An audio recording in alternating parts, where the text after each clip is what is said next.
Okay, good afternoon everyone.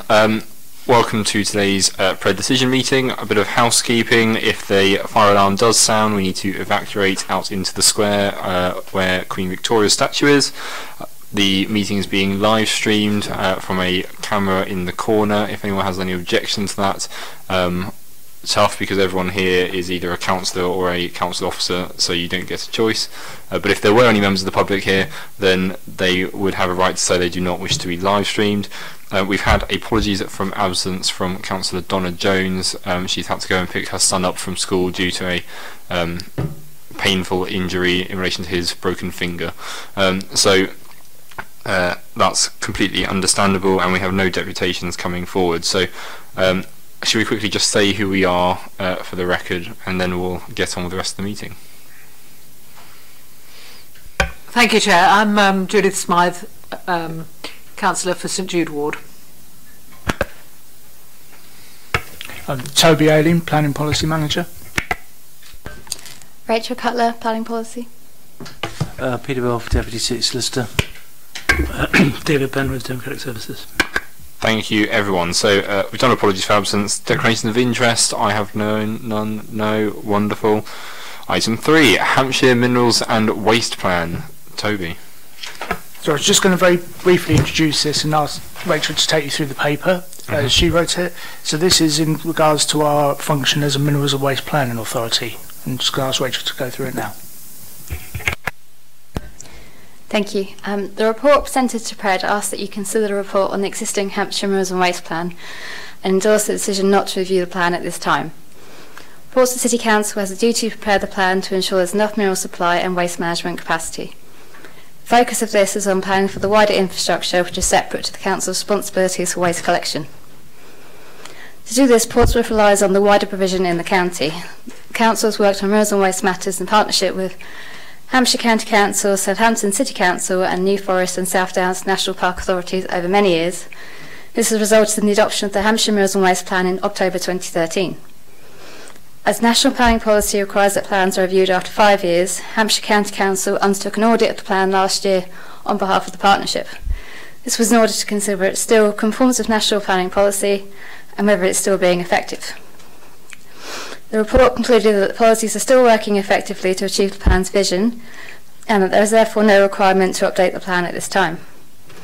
Although there is an identified shortage of some mineral reserves in the county, there are a number of planning applications for mineral extraction that are expected to come forward, and discussions are taking place on opportunities for prime mineral extraction at some housing allocation sites.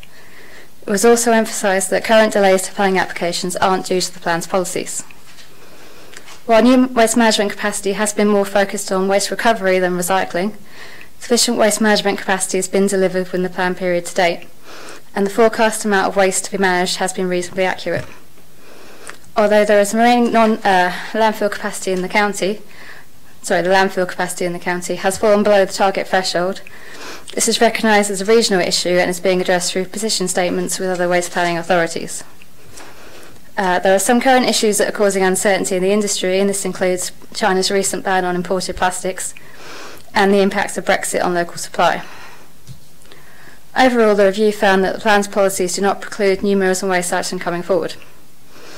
It's therefore proposed to review the plan again in 2020. During this time, a clearer understanding may emerge around some of the current issues. Discussion on the plan will continue in the meantime, including a proposed workshop with stakeholders in September this year. We therefore ask that you agree a review of the plan. The Hampshire Minerals and Waste Plan is not necessary at this time, and recommend that the decision is reported for consideration by full council. This needs to be a full council matter, as it's a decision on whether to continue to use an adopted plan, which forms part of the development plan for Portsmouth. All of our fellow partnership authorities have also progressed this issue in the same way through full council. Thank you.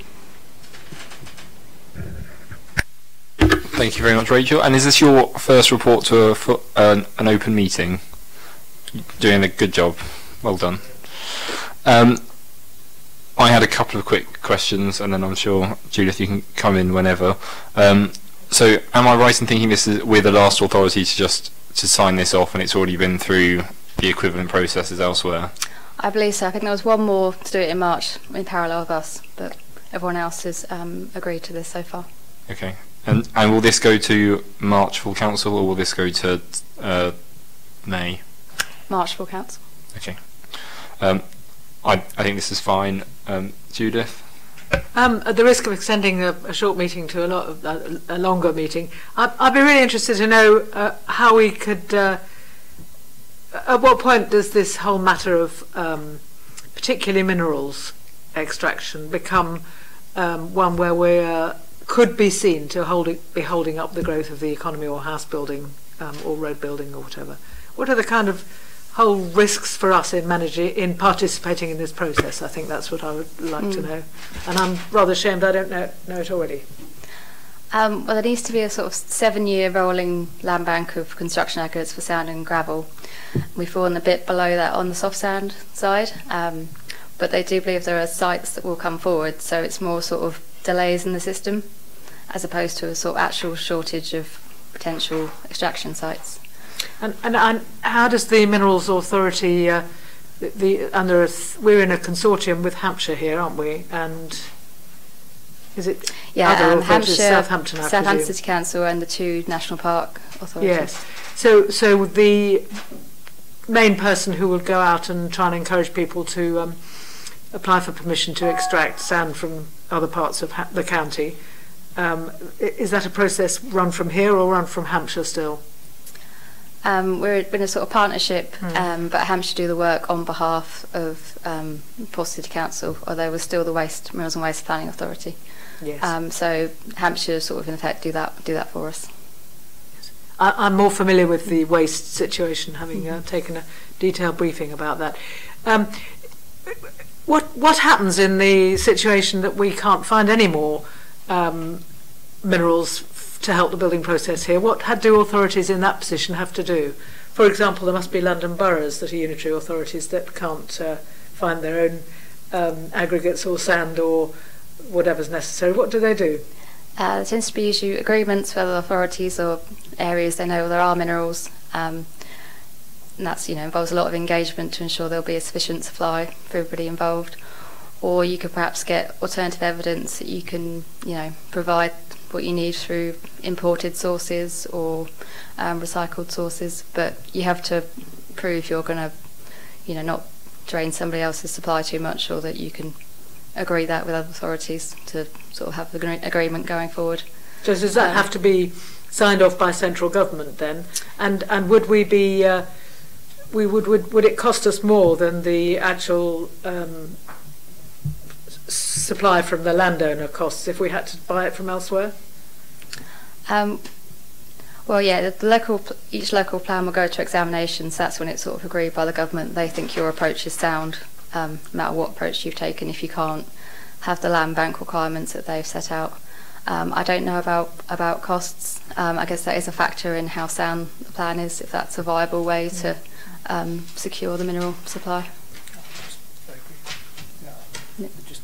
Just to add very briefly on that point, I mean, this is a commercial market for these construction materials, and the purpose of the system is to ensure there's sufficient supply across the country in a regional basis. I mean, in effect, we rely on aggregates brought in from outside the city anyway. So we're in a partnership with Hampshire. If Hampshire couldn't achieve that, then Hampshire looks to its neighbours and so on and so forth. Like you said, London obviously is a huge draw inwards, but the purpose of the system is to do the best we can in our local areas to stop us carting around huge amounts, huge volumes of this stuff around the country. Just my last question then is, a couple of these minerals are sort of a bit shorter than recommended, so we haven't a 10-year supply identified. Is there any serious worry that we could run out of time and that delaying this another period is risky at all or not?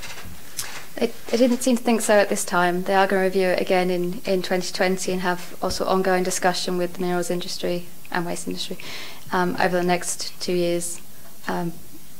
So that they didn't think it was a risk in the sort of interim period, because they've got these sites they know might come forward, prior extraction opportunities. And the plans, it's also about the plan policy itself, so they don't stop, planning applications coming in. So it's thought the plan in its current form is suitable, and they also think there's no high risk in the next 2 years at least. Thank you very much. I feel greatly reassured. Thank you, Chair. Okay, thank you very much both, much appreciated. I'm happy with the recommendation. Can we consider that approved? We will now move on to item 4, which is the note of exercise of Standing Order 58. Peter, this is not your first meeting. Could you just talk us through the background and the understanding of this? Because I think this is the first time Judith had to deal with this. I'm slightly familiar with the case. So. Okay. Yeah, essentially this is a settlement on the back of a contested building dispute involving Portsmouth City Council as primary contractor and a third-party company for the provision of building services in Portsmouth. We built various units. Our quantity surveyor valued the contract at X. They valued the contract at Y, and there was a threat of arbitration and or adjudication proceedings. I spent a day in London on the 10th of December relevant to a mediation with their company directors and the QC instructed. That was a hard day's work, if ever there was one. Ultimately, a settlement was brokered, but the part of it, in part of the confidentiality, which is why I don't mention any of the figures, was that the payment should be made expeditiously. In order to do that, it was necessary to exercise Standing Order 58 for 2 reasons. One, the expedition, and secondly, my level of authority at the time to deal with paying off the differential in terms of what we settled on and what we had in the pot to pay for it, was essentially additional 75,000, of which I had 50,000 authority. Therefore, I needed 25 from David via yourselves. So we exercised Standing Order 58 to give me an extra 25. Making 75, and I signed on the agreement there and then, having spoken to the relevant cabinet members and senior members of the administration as per Standing Order 58. The good news was that the settlement was made and brokered then. The trick is to do it at that stage, because what tends to happen is if you don't do it at that stage, people get on the train and crystallise their views about how badly they've done or well they've done, and you end up litigating for another 3 or 4 months, thereby raising additional costs, aggravation and difficulty. Suffice it to say, we had an extremely good result on the basis that we were able to shave a not inconsiderable amount of money off what they were allegedly owed on the contract. Our QS was extremely good, albeit probably too robust, hence why we ended up paying them some more, but it was only essentially 25,000 over my best guess, which I was quite pleased about for obvious reasons. There you go. Thank you. Judith, any questions? No. No. I think sometimes these things happen. It's always really bad. We don't do it very often. This is probably the second one I've done in 7 years. Oh, that's good. And it's usually on the back of what I tend to do is tell the members I'm going up to do a mediation or a settlement, so you know it's coming. I get a budget from you, my client. I know what my level of authority is. I'll tell you how much between X and Y it might be. And if I'm adrift, I'll come back and ask you for some more. But it's 2 in 7 years. It's quite rare. We're pretty good at knocking them out before we get up to this sort of stage. Yeah. But this is quite big. Okay, wonderful. Thanks, it is noted. Thank you very much. That is the end of the meeting. Thank you, everyone.